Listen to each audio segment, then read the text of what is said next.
Hi, everyone. Thanks for joining us here on Growing Up in Scientology. Today, we are talking to Chantal Dodson. Hi, Chantal. Hi, Aaron. How are you? Good. So for everyone watching, you probably have seen Chantal on season 2 of Leah Remini, Scientology the Aftermath. And Chantal, for anyone who maybe hasn't seen that episode, what was the gist of your episode? Well, I was in 2 episodes. So the first one was just basically kind of my friendship with Leah and Sherry, because we're friends, and kind of our shared experiences together growing up in Scientology and in the Sea Org, and then where we were at today and kind of the looming effects. Like, it's an interesting dynamic because there's 4 of us that are pretty tight, and we all left Scientology or the Sea Org at different periods of our lives. Sherry was the first one to leave. Then there was me, then there was somebody else, and then there was Leah. But it was also to go back to see the effects that also were created and how they kind of stick to you even 20 years later in my situation. Do you remember what episode number it was or what it was called? Well, it's the second to the last on series 2.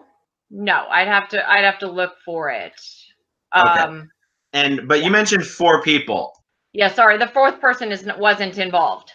And then the last episode of season 2, I believe, was like a combo episode. It was like a follow-up with the people that were in season 1, and it was a follow-up with you and your mom. Is that right? Right. I mean, my mom had already known that I was going to be she asked me not to go public, and I told her I wouldn't, so that she didn't have to disconnect from me. And the way the conversation went down basically is with my mom, and was that she basically let me know that in the event that I did go public, my stepfather would no longer be connected to me, and she would have to make a choice. And I basically told her, disconnect from me, because I can't make you happy on a daily basis. You've been with him for, over 40 some odd years. What are you going to do? It was like, well, I haven't really been in your life for 40 years. So what's the difference now? Well, because there's grandchildren involved and I can't talk to the grandchildren. And I'm like, yeah, you can. They've never been Scientologists. So what? I get declared, which I was already, I guess, at the time, and I didn't know. But so my sister had said to her, Chantal is going to be on season 2. And I think she does not know what is going to be said about you, or what's going to be said, or what's going to be edited. You've been on the show, you film for 8 hours and you get 20 minutes of play. So you don't really know what's going to get said and what they want to focus on. And so my mom started watching the episodes backwards. And it was when she got to Miriam's episode that the light kind of clicked for her, because she was very good friends with Becky Bigelow, who's Ron Miscavige's wife, and Miriam's mother. Were kind of like 3 best friends. They had been together, worked together up lines for many years together. And so there was a series of things that had happened, and a series of things that my mom didn't know, kind of the in-between blanks, but could see personality changes in Kay, which is Miriam's mom.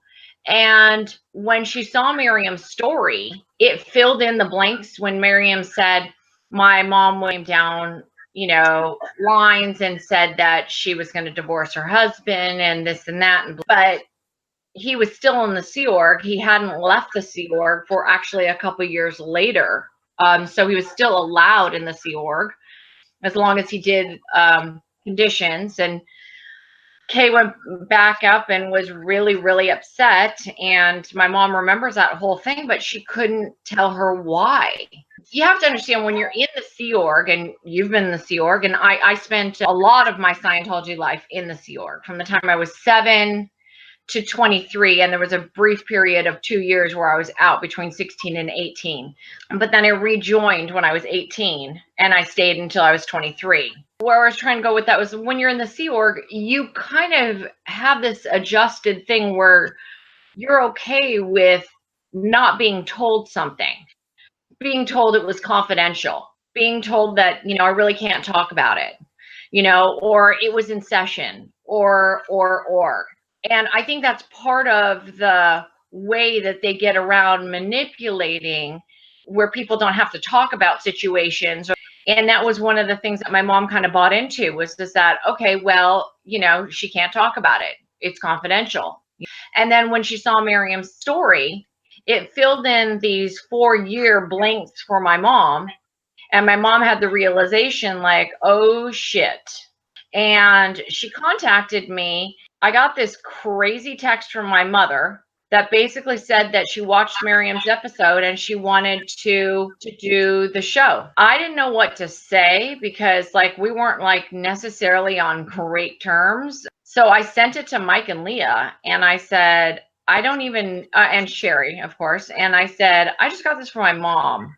I instantly got a phone call from Leah saying, oh my God, oh my God, oh my God, is your mom really serious? I said, I have no fucking idea. She knows I'm going to get declared. She knows she's going to have to disconnect from me in a couple of weeks. I don't know where she's going with this. It's like, well, why don't you find out and let me know? And I said, okay. So I called her and I said, let's meet for dinner tonight. And her and my stepdad came, who were in the Sea Org for 25 years. And to explain, they have been out of the Sea Org from 2004 on, living out here where I live.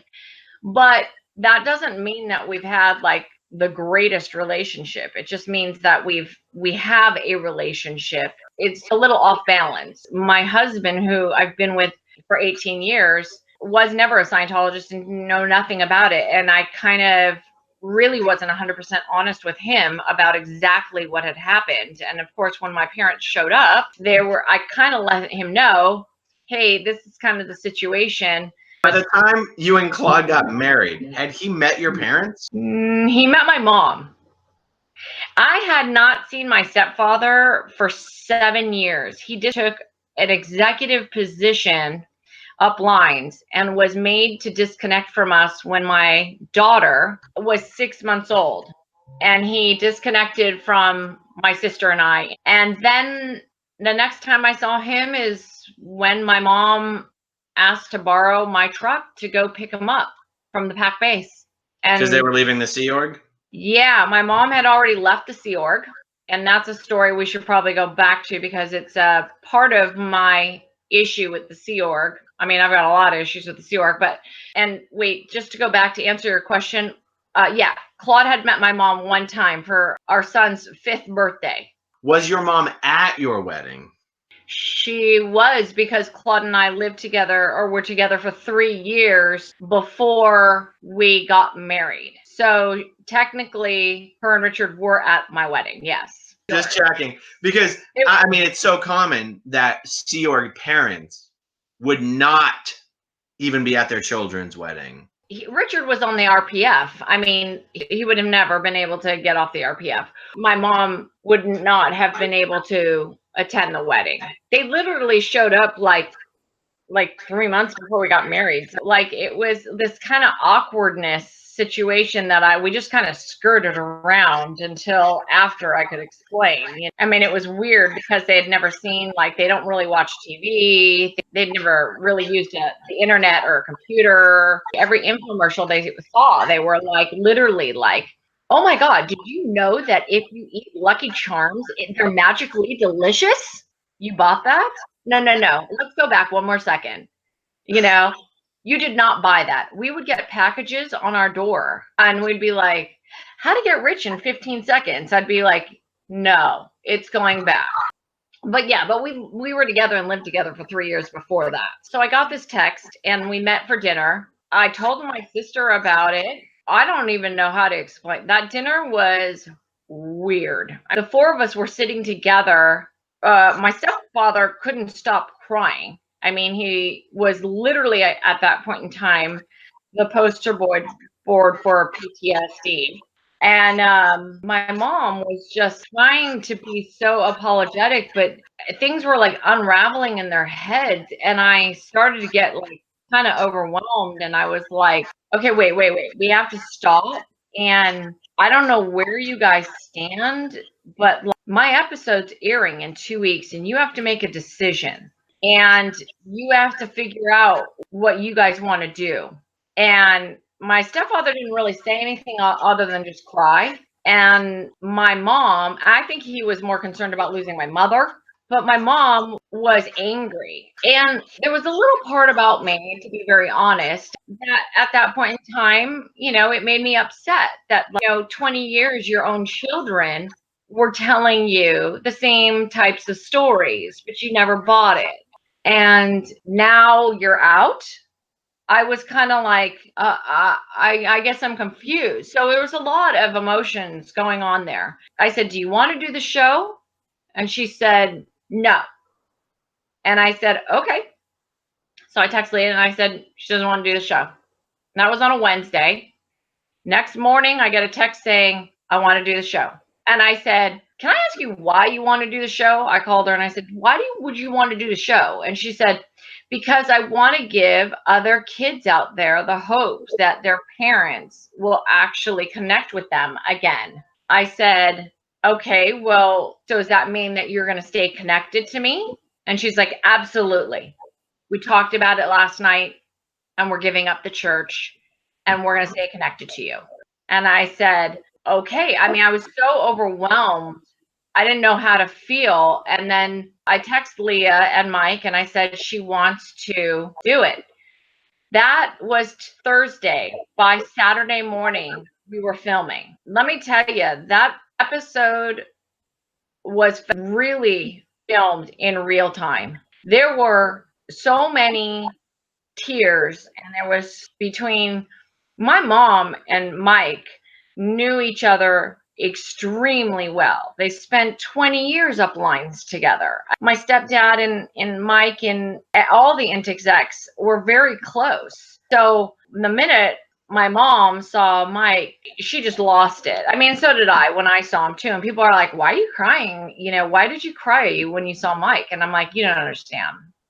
When you're in the Sea Org and you're an exec like I was at AOLA and PAC, and Mike Render would come down, it was, or any of the int execs, it was a big deal. It was scary. Some of them were scary and some of them were cool. But so we taped the episode and it was extremely emotional because my mom also knows his children that are still there. That's really hard because they're my age or probably a little younger than me. But, they talked about that and it was, really hard for my mom. If you look back at the episode, you watch it, I'm kind of just going back and forth, kind of like looking like this at sometimes going like, oh my God, what's going to be said? Oh my God, what's going to happen? I didn't know what she was going to say. We had not talked about it before. It was just what was said was just said. And some of the things that she said, I was just like, no way. I was like, are you kidding me?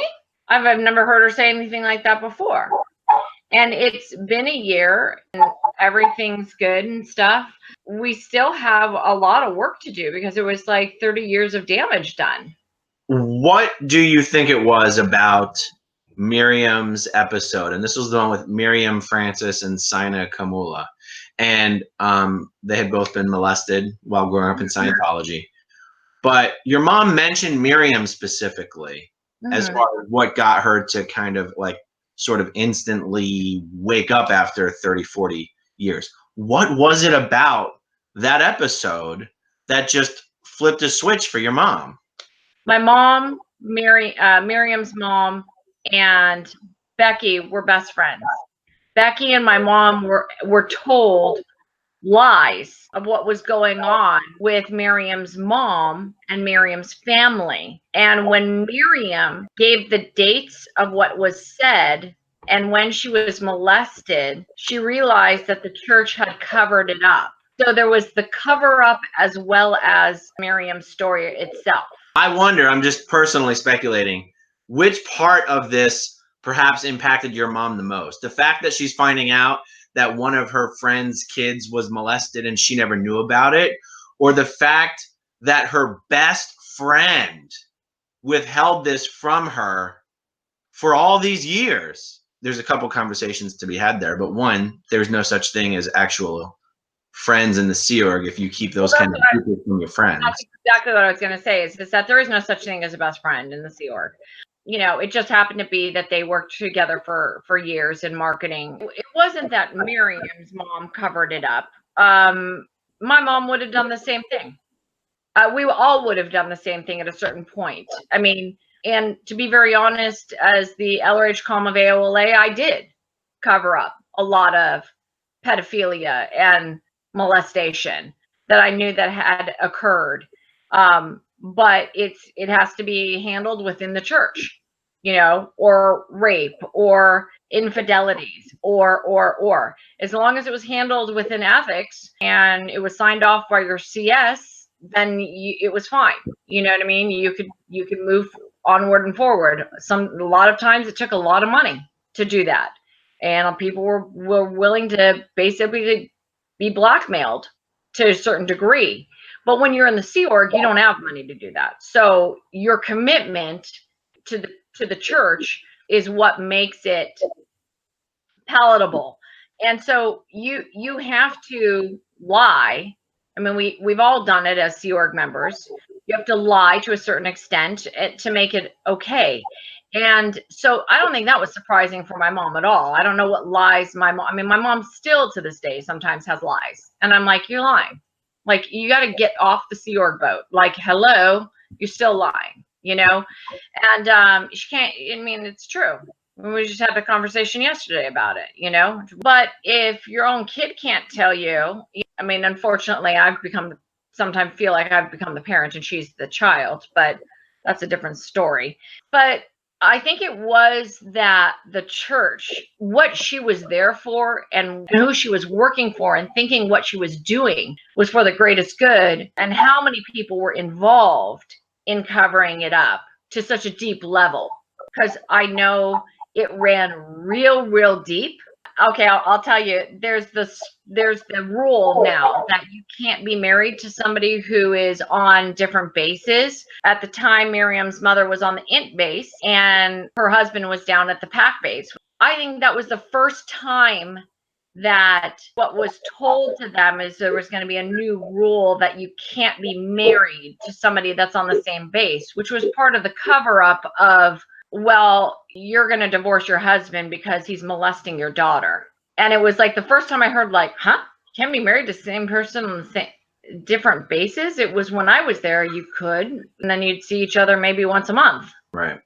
Well, let me go back to something real quick if we can. Because you pointed out that the Sea Org culture is such that, you know, if a public Scientologist or a Sea Org member is found to have raped somebody or molested somebody, or let's just stick with those two things. The culture is such, it's never reported to the authorities. That's just a given. That would not be a surprise to any Sea Org member or any Scientologist. So that being acknowledged, what was it? And I'm sorry to keep going back to this, but what was it about your mom finding out Miriam had been molested and, well, we've used the word covered up a few times. You and I, when we say cover up, we mean not reported to the public authorities. We mean handled internally. Is that what you mean? Yeah, but I mean that they even kept it from the actual Sea Org members around her and around him and kept him in the Sea Org. Right. It was kept from other Sea Org members that they worked with and knew that this had happened. Why was that such an eye-opener for your mom when any Sea Org member would sort of be able to go, well, yeah, I would understand why they wouldn't, you know, that wouldn't be broad public information. Why is that such an eye-opener for your mom? Because they didn't kick him out of the Sea Org. They handled him as he continued to rape her and molest her. And every time he did, she'd get pulled off the base to get handled. Her mom would get, and then come back and say it was something else. I get it. So at the time, your mom was observing Miriam's mom going through some things, having to be subjected to some things, not really knowing what was going on, and getting bullshit answers for what was going on. Then she watches this episode, all becomes clear, and that was enough for her to go, I'm done. Right. Well, that and the fact that she also had to make a decision. You've got 2 weeks to decide whether or not you're going to stay connected to me or not. The church says, first of all, I don't know if you saw the smear campaign that came out on me, which they had to retract the entire thing because it was so full of shit, including this video that's out from my cousin, who is my step cousin, who I have not seen in 30 years, and I don't have anything to do with him. He's my stepfather's nephew, and he has 8 of his own children and has his own infidelity issues up the ass. And it's like, really? That's all out of everyone you could get to talk about me? That was it? I mean, I know a bunch of people that would probably be better candidates to talk about me. And then they bring up a whole thing about how my ex-husband said I was doing all this stuff and smoking weed and this and that. Okay, so I had to point out to them, I had pointed out to Mike, who pointed it out to them, of like, okay, you guys want to talk about credible sources. That's her ex-husband. She left, who I had, Caitlin and Brandon with.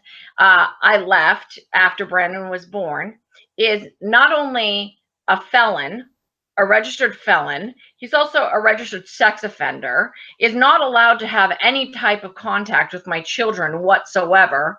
And we had restraining orders on him up until they turned 18. Okay, so that's your credible source of these two people. It's so funny you mentioned the fact of there's so many other people they could have actually pulled out of the woodwork who could have maybe been credible and maybe had some legitimate stories. Let's start with the fact that I was married to Dylan Code for 5 years. I mean, I was with him for 7 years. Do you think Dylan's going to say anything? Hell no. Why not? I mean, he could. He's got dirt on me. I left the Sea Org because we didn't want we got married. We came in the Sea Org. He wanted to go into the Sea Org, so I came back in the Sea Org at 18, and then I ended up being in the Sea Org with him for 5 years. But the rule changed when I got in the Sea Org that we couldn't have kids, and we had agreed to have kids when I turned 21, and I tried to work that out for 2 years. He never wanted to have kids, and he said he changed his mind because of the rule and wanted to stay in the Sea Org, and I left. He could have said a lot worse about me than my stupid cousin who never saw me. He said he saw me on the base when I was younger. No, he did not. He never even came to the base. He lived in Texas. Yeah. In Brownwood, Texas. Somebody look at that up on the map. Brownwood, Texas. Michael Graves, you lived in Brownwood, Texas. The nearest airport to you was 5 fucking hours away. Come on, people. Like, you think they're going to put a kid on a plane to come to PAC to say, oh, she's happy. She kept saying she's happy. By the way, those pieces of paper that they have are my success stories from when I was a little kid saying, I'm happy, because that's all I knew how to spell.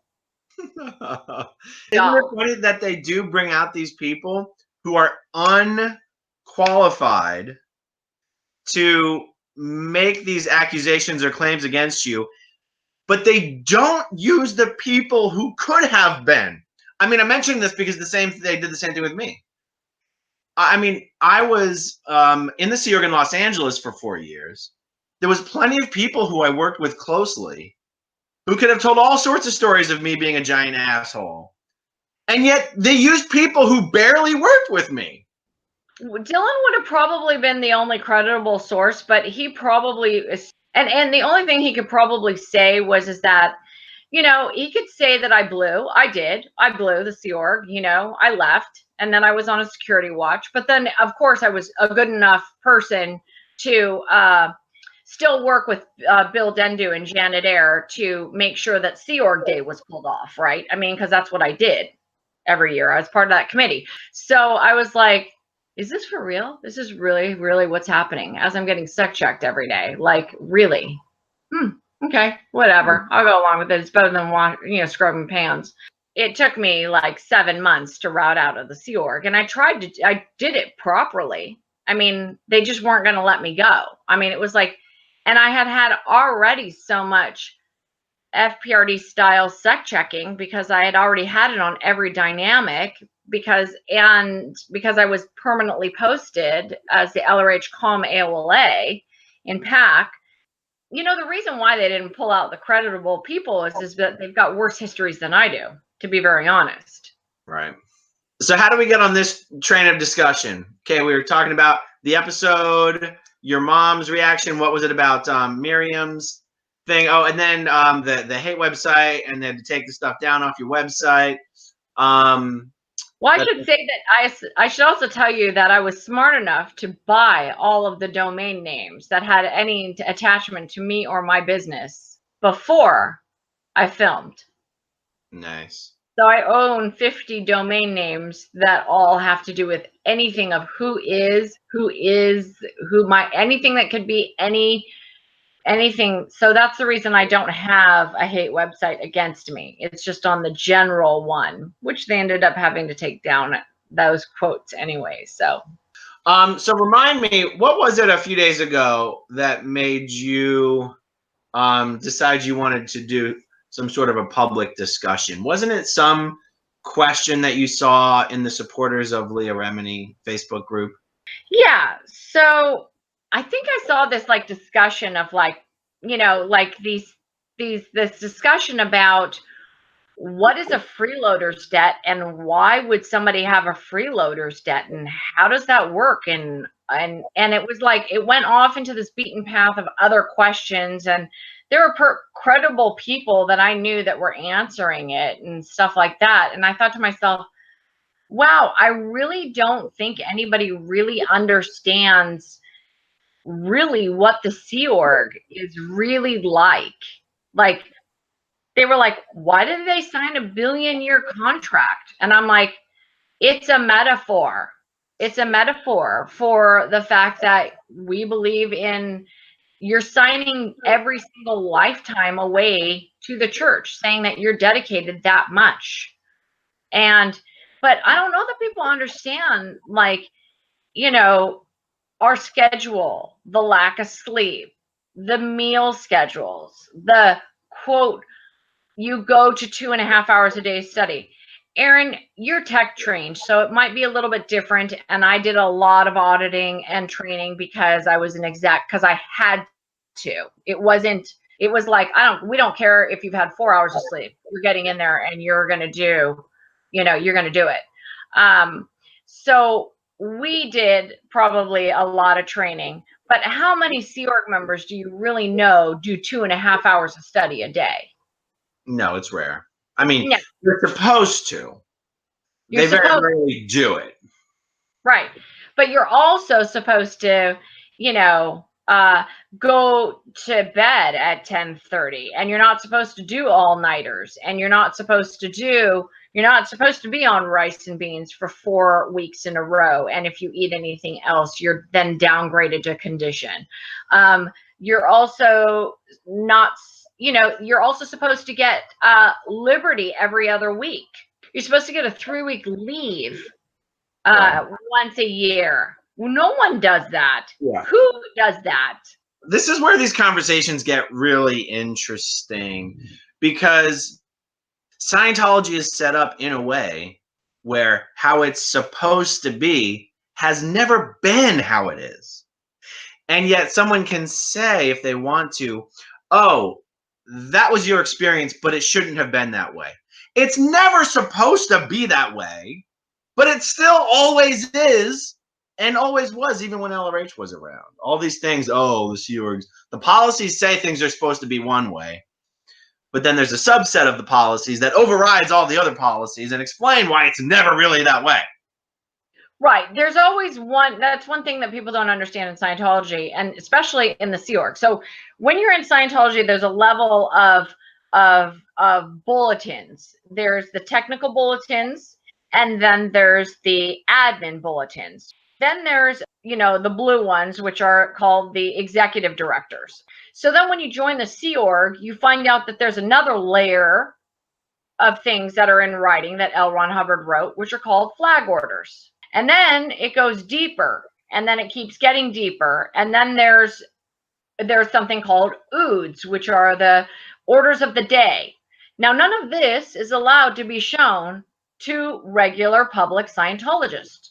Flag orders and OODs are not for regular Scientologists.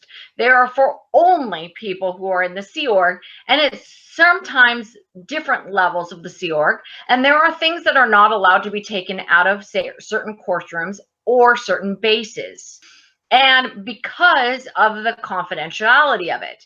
An example, let's talk about real quick the one where LRH talks about a child. Okay, it's even called child. It's called, is it called children? Yeah, it's called children. And it says basically a suppressive is a suppressive no matter what their age is, and we're not going to tolerate it. So if you're a child, there are no children. You're a suppressive. And so if you're a child and you're deemed a suppressive person, you're a suppressive person, and there's no age limits. But that also goes to the fact that, you know, well, when you open the 2D book, you know, and it goes into the whole thing about, oh, children, and, you know, they need to be taken care of, and you can't spoil a child with love. But then when you're in the Sea Org, you're definitely separated from your parents, and you are made to go on post, and you are not a child anymore.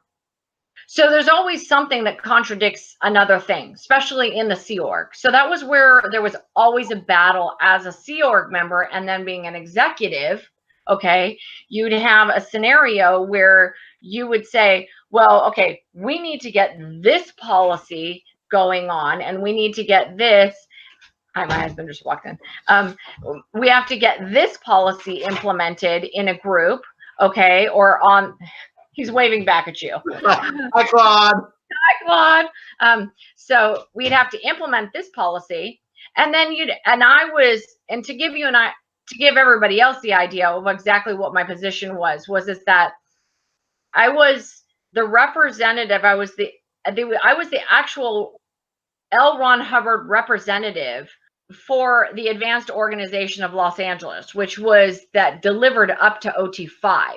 And then you have to go to FLAG, which is in Florida. So I was one of the executives, 4 executives that ran the highest level org other than the management org here, you know, like the CMO or whatever, in LA.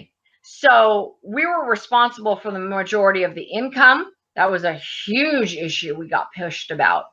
But like, you know, they would say that like people needed to be have so many hours of sleep in order to be able to audit.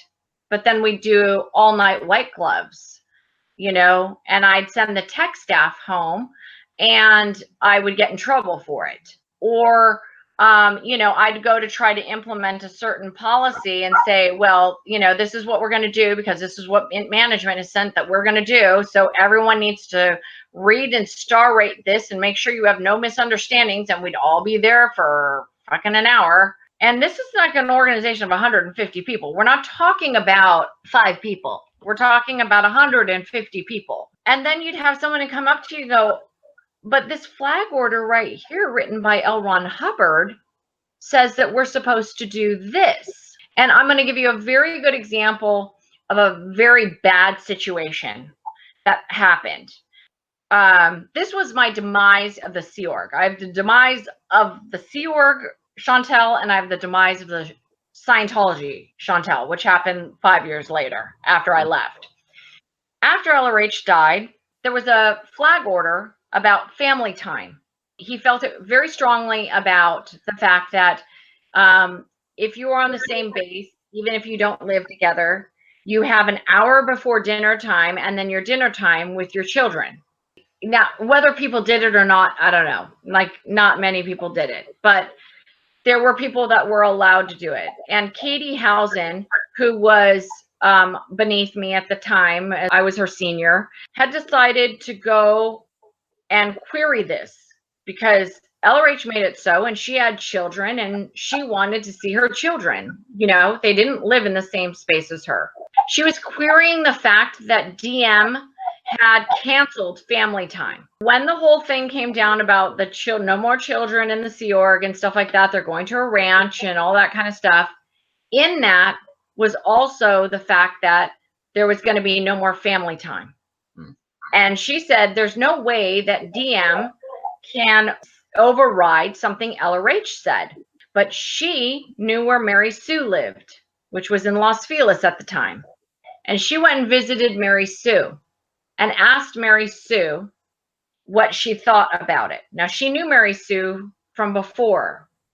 And I don't know what the conversation was like or not, but Katie pretty much felt that she was in the right after talking to Mary Sue, who had not been involved at all for years because of other certain circumstances. Out of the blue, and Mike Render will tell you because he was there, out of the blue, Ivan Obolensky, who was the captain of AOLA at the time, and the other execs were all called into the conference room with Katie Heusen. And we're kind of like just waiting. And all of a sudden, DM had the Inspector General's network. So there was the Inspector General network, and then there was Exec Strata. And then there was like kind of an offbeat, which is where Mike Render came in with OSA. And then there was the Exec Strata. They all showed up. Every single one of them showed up. So the entire IG committee, Mike Render, and most of Exec Strata comes into the conference room, and a bunch of people from RTC. DM walks in right after them, and we're like, holy shit, what's going on? What the hell is happening? And they literally say to Katie, he gets right in Katie's face, and he goes, Katie, he said, you went to go see Mary Sue, and you're querying my decision on canceling family time. You're not only being RPF'd by me, but you're going to the RPF, and you are being routed right now. And he looks at all of us and he goes, do you have any disagreements with this? The rest of us are like, we don't know what the fuck you're talking about. I mean, they scared the shit out of public. They routed her from the 4th floor conference room, down the elevator, all the way to the RPF. She wore an orange band on the RPF for months. Then, right after that is done, we all get screamed at. Who knew about this? I'm going to find out who knew about this. E-meters start getting set up, and we're all being checked by RTC staff members.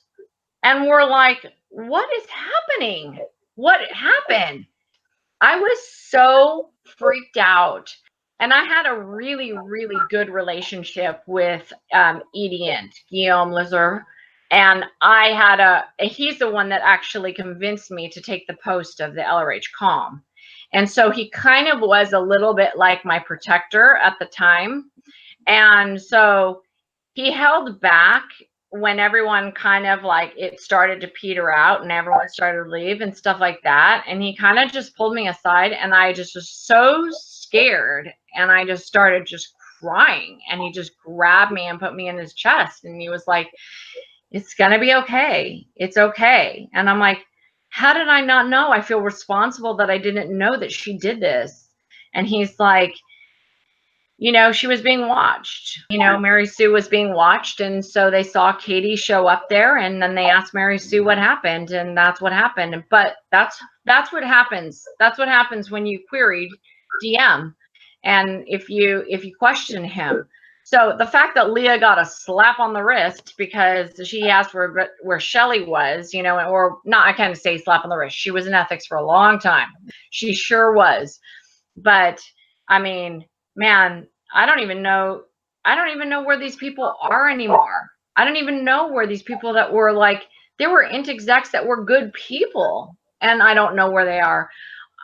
Okay, so we don't know where Shelly Miscavige is, but where's Guillaume? Where's Heber Jens? Where is Mark Yeager? I mean, he and Guillaume were like my go-to, you know? I don't know where these people are. So when I saw Mike Render, I was like half relieved. Oh my God, you're fucking alive. And oh my God, I'm scared to death. And oh my God, we have way too much history. This is weird. It was like a combined emotion. I don't know how the hell I got off on this, but my point is that There's always something that, there's always one policy letter that contradicts another. And I almost feel like it was done like that on purpose. So you can always always to have the ability to go, oh, well, wait a minute, this says green on white, but red on white says this, but this FO says this, but this OOD says that. Oh, there's a confidentiality letter. When you're in the Sea Org, you're privy to a bunch of confidential things that you don't have the ability to see when you're a public Scientologist. That's true. So, we got off on this because you said that based on some of the questions you saw, you got the impression that people didn't really understand the Sea Org culture and how the Sea Org culture intermingles with the rest of the Scientology culture and things like that.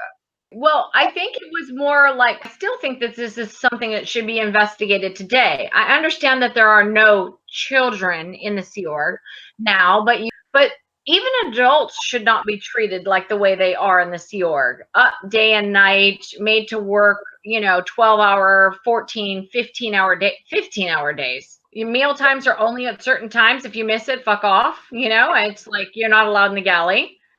You're served whatever you're served. You're paid whatever you're paid. If your org, doesn't matter. I mean, we'd make $500,000, but I would have to pay int.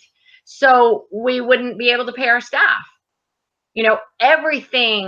Everything was focused around income. It's abusive. Just the treatment of people in general. Forget children. It's not a stable environment. You have everything that you own in a suitcase. There is no real permanent birthing. You jump from dorm to dorm when you're single, base to base, and there's not you don't have any fixed security or any type of location. It's not right. I mean, it's horrible.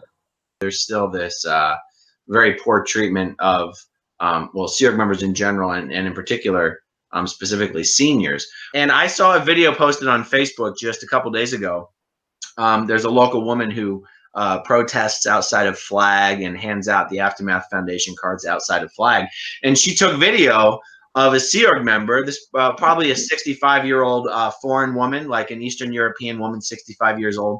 And she's out in front of the superpower building on her hands and knees, scrubbing bricks, scrubbing bricks, a job that could be done with a power washer, a job that was probably just being done for punishment because the bricks looked pretty clean already. It's not like she was cleaning up a mess. She was just scrubbing bricks. Well, do you want to know how my mom ended up in my lap? How? She got fitness boarded out of the Sea Org because she wasn't qualified. After 25, 30, 35 years. 25 years of service, she was found physically unfit to serve as on a post in the Sea Org. When she ended up at my doorstep, she had carpal tunnel and arthritis so bad she couldn't move her hands and her neck. She had broken her toes up lines from being on the running program, and they never fixed them. So she had a bunch of toes that we had to have basically broken and reset. We had to get surgeries done on her feet. We found out that she was diabetic and untreated for 10 years. She had a massive heart attack and then ended up, this is all within a year of her coming out. And thank God we got her health insurance the minute she came out. She had a massive heart attack after our wedding and then ended up having to get a 7-way bypass. This is how we found out she was diabetic, because she didn't have enough existing veins to have 7 veins relocated to her heart. So they had to bring in a machine to laser in these hearts to generate new vessels. And this is the condition that they gave me, a 60-year-old woman. At 60, I'm almost 50. I mean, you think at 60, I'm definitely not going to be in that condition. But this is from physical labor. This is from abuse. This is from not taking care of her body. This is from all-nighters. This is from, being, having to scrub pots and pans and be on the decks and, just being mistreated. They do this all the time. I mean, when I found out that Annie Broker, that of all people, Annie Broker died of cancer in a building in Edgemont that we didn't even own, like we rented. She was just living there, and her sisters didn't even know till years after she had died. I thought to myself, what the fuck? There should be an investigation done on that. How they treat seniors. That was the first time Claude met my mom. So she was on the decks, and somehow, for PR reasons, and I think it was because they were trying to slowly integrate sending her over my way, she, for PR reasons, gets approved to come to my house for my son's 5th birthday. Now, she'd seen Brandon maybe 1 or 2 other times before that, and Caitlin maybe 4 or 5. And we went to Disneyland, and I picked her up from Pat.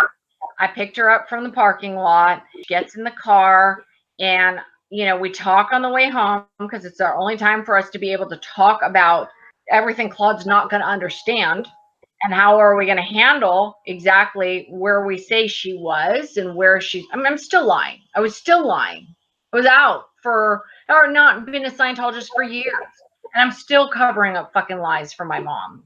I'm trying to figure out a shore story of exactly what we're going to say. What am I going to tell my husband? And then so we get there and we go to Disneyland. Of course, I know I have to pay for it. Here's the thing. My mom had told me that she got transferred down to PAC, and that she had been on the decks for 6 months. I said, why didn't you call me? And she's like, I wasn't allowed to. And I was like, then why are we here? What are you doing? Basically, she said, I got a CSW approved. And so we're at Disneyland, and I realized that she can't use her hands. Claude keeps asking me, is your mom okay? Is your mom okay? Like, I don't know, like she's shuffling and she's kind of moaning, and so she has to go to the bathroom, and I go in with her in the bathroom, and I hear her crying in the stall. And I go, Mom? And she goes, yeah. And I go, what's wrong? And she goes, it's okay. And I said, what's happening? And she opens the door and she says, come in here. And I go in the bathroom stall, and she goes, I can't button and zip my pants because my hands are basically crippled. Her hands are crippled, but she's got to go back to Potland. Thinking, okay, all right, well, let me help you, and stuff like that. And I'm starting to feel weird about it. So then we have dinner, and I see my mom looking at the menu, and I'm sitting next to her, and I go, it doesn't matter about price, Mom. And she's like, well, it's not that. It's that, I'm having a problem with my hands. So I want a steak, but, and I said, well, it's fine. We'll get a steak. She goes, okay. So she gets a steak, and she goes to try to cut it, and Claude's sitting next to her. Claude notices that she can't cut her steak. He takes her plate and he starts cutting her steak for her. And she starts crying. And he goes, don't cry. He's like, he literally was like, I can't believe this guy doesn't even know anything about her or me or Scientology or anything like that. And he just all of a sudden, he said, don't cry. He's like, get it fixed. And I was like, I was shocked. Why would this guy who doesn't know anything about her? I never even said anything about my parents. I just said I had a weird relationship with my parents, and that they were in Scientology, and that he knew who my dad, my biological dad, was, because he's part of my life. And Claude got her health insurance literally that day. She's in the Sea Org. She can't, she's not going to be able to use it. And he goes, she's going to need it. Whether she's in the Sea Org or not, she's going to need it. And I was like, okay, thank God he did that, because literally the minute she came out, she went right into surgery. So instead of the Sea Org, again, it's kind of two sides of this coin. Because on the one hand, we could say, well, it's good they fitness boarded her out because then she was able to be in the real world. But that lets them off the hook for their mistreatment and neglect of their staff as well. Instead of getting her the medical treatment she needed so that she could keep the schedule and do the job they wanted her to, once it becomes apparent that someone cannot, whether it's just simply due to age or physical problems, they're just like, boom, you're gone. Well, that's the thing is that the lack of medical care and dental care in the Sea Org is a huge issue. I mean, I came out of the Sea Org not only at 23 needing to get my wisdom teeth pulled out, I had like 12 cavities. I had to get 3 crowns and I needed braces. I had seen a dentist once when I was in the Sea Org. And it was because my dad took me to the dentist, you know, who wasn't a Scientologist. There's no process to even make sure people aren't getting sick. Like, there's no screening process to go, oh, who do we need to fitness board out because they're getting sick? No, it's just once someone's sick, boom, you're out. They're not even trying to screen for who is potentially becoming a problem. It's just when someone becomes a problem, oh my God, now they're a problem. We got to get rid of them. Or they die. Or they, like, I don't think Enid Byrne, who was a high producing reg at AOLA, she was married to James Byrne, died of cancer. And I don't think she ever received chemo. I don't even think she ever knew that she had cancer. But let's not forget that we're all indoctrinated in Scientology that if you have cancer, isn't it because you have 2D losses or something like that, or some crazy bullshit? Some 2D loss on the whole track, I believe it's supposed to be. 2D losses on the whole track, right? So, or your body thanes and stimulation if you're already OT. I've seen so many Sea Org members. Again, this is another area of contradiction. I've seen Sea Org members get chemo. I've seen Sea Org members die without ever getting chemo. I've seen Sea Org members get, or even public, get tons of auditing to handle their cancer. How is that possible? You're not supposed to if you're terminally ill. Yeah. Well, terminally ill means a doctor says you're going to die. But you could have cancer, let's say brain cancer, and they're not telling you it's untreatable. But I've seen people get auditing instead of getting chemo. I've seen people get chemo instead of, again, it's a whole area of contradiction. You know, you see all sorts of these things. But, you know, one of the biggest questions, one of the most common questions people ask is, what does Scientology do with all of its money? The thing that would make the most sense is to take care of its Sea Org members. But no. No, just buildings. Just buy and renovate buildings. That's what they do with their money. Well, they have to if they want to keep their tax-exempt status. Well, I mean, you could still justify spending it on Sea Org members. You could spend it on some Sea Org members, but they don't. And I don't know if that's because they don't want anybody else. I mean, who's treating Sea Org members today as doctors? Yeah. There's one here in Clearwater. He's the head of one of these urgent care centers that is open up right across the Fort Harrison, not right across, but across the street and down the street from the Fort Harrison Hotel. There's he's a young black man who is a legitimate MD. He runs an urgent care center. He is a Scientologist. He was the medical oversight guy for the local Narconon. He's the guy that does all the Purif clearances for someone doing the purification rundown. They have to get a checkup. And he is himself legitimately a Scientologist. So he's the doctor for all the Sea Org members here. I do not know who the guy is in Los Angeles. Someone had to replace Gene Deng, and I just don't know who it is. Well, we've been going for about an hour and a half. It doesn't really seem like we've been going for an hour and a half, but we have been. I hope you're going to edit the shit. One thing that people ask me a lot is like, I don't understand. How did Leah not know? You know, she was in Scientology for 35 years. How did she not know that some of this stuff was going on? And I try to explain to people that there are different layers and levels of where people are at, you know, as far as what they're privy to.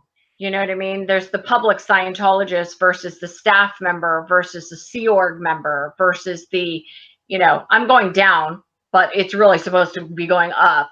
Then there's the Sea Org member, and then there's the, the ones that are trained and privy in the exec structure. And then there's like, how deep are you going to get?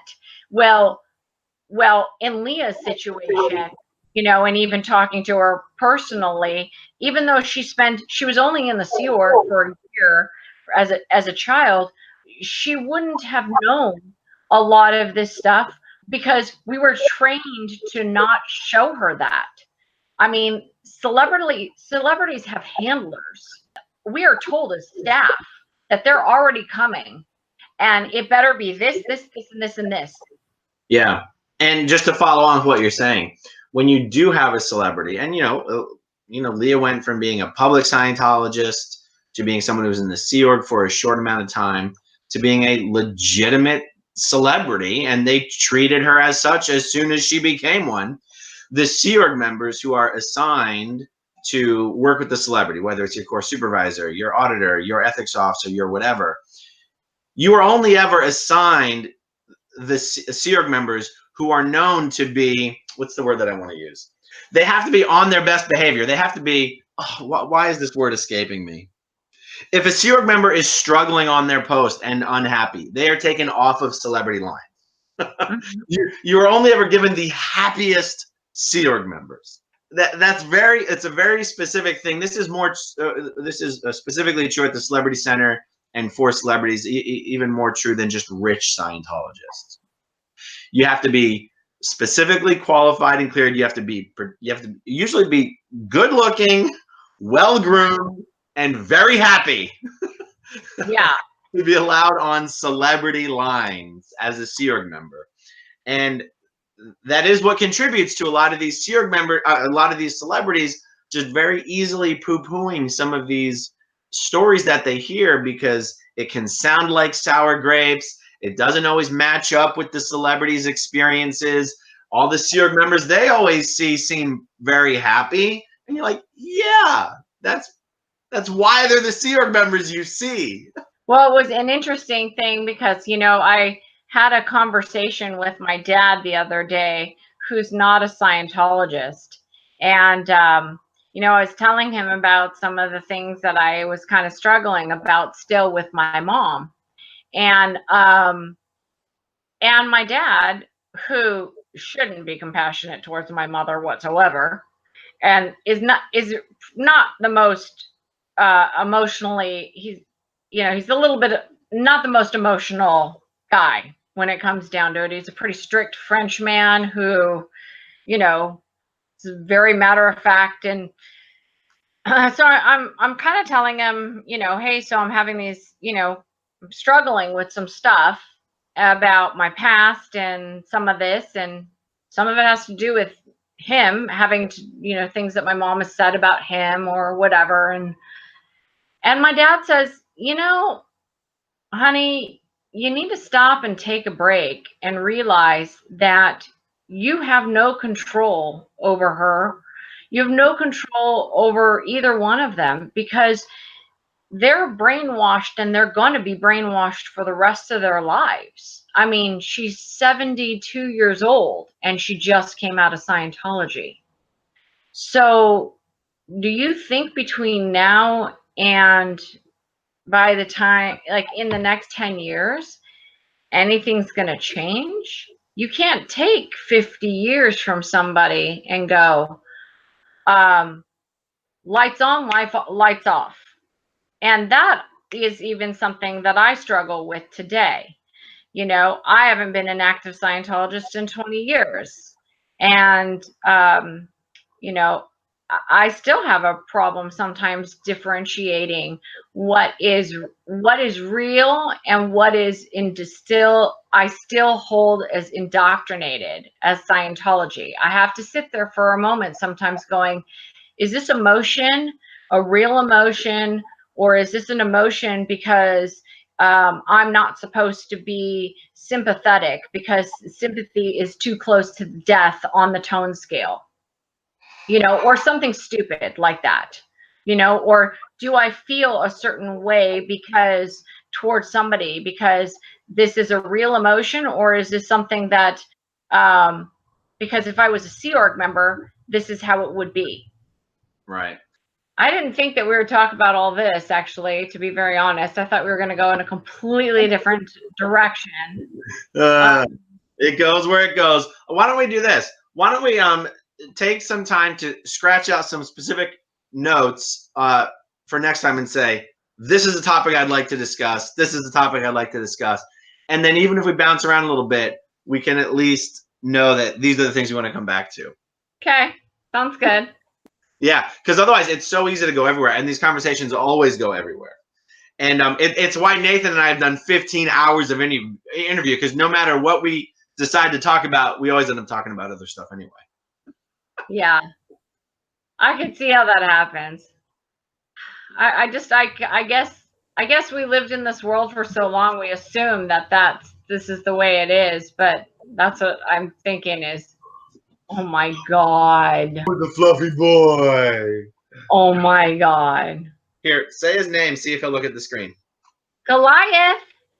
Goliath. Oh my God. Goliath, do you want to see my Jack Jack? Hang on. Hang on. Let me call my husband and get my Jack Jack in and see if he'll see. You want to see a puppy dog? His name's Jack Jack. And he says, I'm a fluffy Muppet. Oh, can you bring Jack Jack in real quick? He has to say hi to Goliath. Okay, bye. Okay, I have 2 dogs, Jackson and Audrey. What kind of dog is Jack Jack? They are Shih Tzu Pekingese mixes, so I call them Pikachus. Jackson's 14 pounds and Audrey's 10. Here they both come. Hi, guys. No. Take the stairs. Take the stairs off the bed. I'm on the bed. They have to go up the stairs. They're too small. But come here. That's Jack Jack. Jack Jack. Look at Aaron. He's so weird. Look. He looks like an Ewok. He does. And he's great because he has a mohawk. And then this is, oh my God. This is Audrey. Audrey, baby. Audrey. Say hi. Do you see Goliath? He's like, what's that? I don't know what they're so spoiled. They don't even know what other dogs look like. Yeah, if he can't smell the dog, I'm not sure if he visually recognizes one. Although when I put on the animal channel, they do bark at the like other dogs that are like barking and howling. They're like, like. What about like lions and stuff? No, they don't know what they are. He just got a bath and brush like 1 or 2 days ago, so he's looking extra floofy. They're going tomorrow, 8:30 a.m. guys. Yowza. Okay. All right, everybody. Thanks for watching. We'll do another chat like this again soon, and see you next time. Bye-bye. Okay. Bye, Aaron. Okay, if you want to see my rock and roll songs, click right on this guitar. And if you want to see a different one of my videos,